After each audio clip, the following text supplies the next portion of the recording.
আছে এটা big breaking news. আপোনালোকে চাই আছে PI নিউজ ষ্টুডিঅ'ত মই ৰদিক। বিলাসীপাৰাৰ 17 নং ৰাষ্ট্ৰীয় ঘাইপথৰ নাটপাৰাত নিশা ভয়ংকৰ পথ দুৰ্ঘটনা। বিলাসীপাৰাৰ 17 নং ৰাষ্ট্ৰীয় ঘাইপথৰ নাটপাৰাত নিশা ভয়ংকৰ পথ দুৰ্ঘটনা। মালবাহী ট্ৰাকে খুন্দিয়াই নিলে চাইকেল আৰোহী। চাওঁ আহক সবিশেষ। বিলাসীপাৰা 17 নং ৰাষ্ট্ৰীয় ঘাইপথৰ নাথাপাৰাত নিশা ভয়ংকৰ পথ দুৰ্ঘটনা।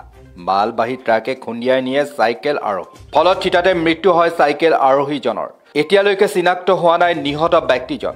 চাইকেল আৰোহীজনক খুন্দিয়াই পলাবলৈ চেষ্টা ট্ৰাকখনৰ। বিলাসীপাৰা আৰক্ষীয়ে খেদি গৈ মাহপাৰাত জব্দ কৰে দুৰ্ঘটনা সংঘটিত কৰা ট্ৰাকখনক।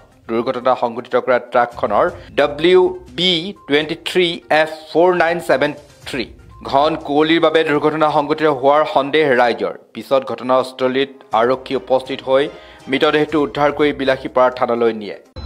হয়, আজি আমাৰ এই বেলতলি পাৰ হৈ যিখন নাটপাৰা বুলি নাম ঠাই, তাত এখন চাইকেল আৰু ট্ৰাকৰ মাজত সংঘৰ্ষ হয়। তো মানুহজন চিতাতে নিহত হৈছে। এতিয়ালৈকে আমি চিনাক্ত কৰিব পৰা নাই। বৰ্তমান সময় যিটো হৈছে ইমান নিয়ৰ যে ৰাস্তাত একো দেখা নাযায়। তো আমি প্ৰথম জানুৱাৰীৰ পৰাই দেখি আছো খুব এক্সিডেণ্ট হৈ আছে। যোৱাকালিও দেৰগাঁৱত হ'ল, বহুত মানে দুখ লগা ঘটনা। আজি আমাৰ এই বেলতলিত এইফালে নাটপাৰা এইটো ঘটনাটো হৈ গৈছে, মানুহ গমেই নাপায়, চাইকেল পৰি আছে, এক্সিডেণ্ট হৈ অলৰেডি মানুহটো নিহত হৈ গৈছে। তো আমি শুনা মতে, খবৰ পোৱা মতে গাড়ীখন আৰক্ষী ধৰিছে বোলে। তো আমি মানুহটো চিনাক্তকৰণ কৰিব পৰা নাই।